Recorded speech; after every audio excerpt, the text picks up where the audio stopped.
جب مسلمانوں کے دارل خلافہ یعنی مسلم دور حکومت کی راجدھانی بغداد میں ہر دوسرے دن کسی نہ کسی دینی مسئلے پر مناظرے ہونے لگے، یعنی ڈیبیٹ ہونے لگی۔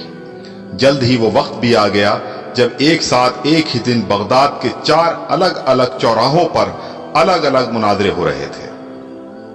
پہلا مناظرہ اس بات پر تھا کہ ایک وقت میں سوئی کی نوک پر کتنے فرشتے بیٹھ سکتے ہیں۔ دوسرا مناظرہ اس اہم موضوع پر تھا کہ کوا حلال ہے یا حرام ہے۔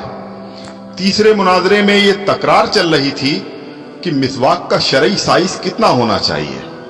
ایک گروہ کا کہنا تھا کہ 1 بالش سے کم نہیں ہونی چاہیے، اور دوسرے گروہ کا یہ ماننا تھا کہ 1 بالش سے چھوٹی مسواک بھی جائز ہے۔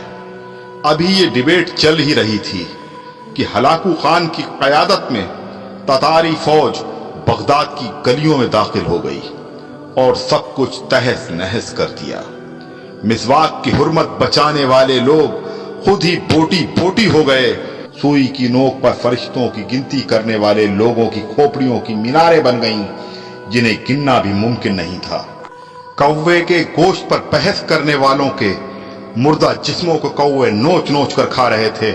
آج ہلاکو خان کو بغداد تباہ کیے سینکڑوں برس گزر چکے ہیں، مگر قسم لے لیجئے جو مسلمانوں نے تاریخ سے رتی برابر بھی سبق لیا ہو۔ آج ہم مسلمان پھر ویسے ہی مناظرے سوشل میڈیا پر یا اپنی محفلوں، جلسوں اور مسجدوں کے ممبروں سے کر رہے ہیں۔ داڑھی کی لمبائی کتنی ہونی چاہیے، یا پھر پائجامے کی لمبائی ٹخنوں سے کتنا اوپر کتنا نیچے شرعی اعتبار سے ہونی چاہیے۔ فرقے اور مسلک کے ہمارے جھنڈا بردار صرف اور صرف اپنے اپنے فرقوں کو جنت میں لے جانے کے دعوے کر رہے ہیں، اور دور حاضر کا ہلاکو خان ایک ایک کر کے مسلم ملکوں کو نیست نابود کرتا ہوا آگے بڑھ رہا ہے۔ افغانستان، لیبیا، عراق کے بعد سیریائی بچوں کی کٹی پھٹی لاشوں کی گنتی کرنے والا کوئی نہیں ہے۔ بے گناہوں کی کھوپڑیوں کے مینار پھر بنائے جا رہے ہیں۔ آدم کی نسل کے نوجوانوں، بوڑھے بزرگوں کی لاشوں کو کوے نوچ نوچ کر کھا رہے ہیں، اور ہوا کی بیٹیاں اپنی عصمت بچانے کے لیے امت کی چادر کا کونا تلاش کر رہی ہیں۔ جی ہاں، اور ہم خاموشی سے اپنی باری آنے کا انتظار کر رہے ہیں۔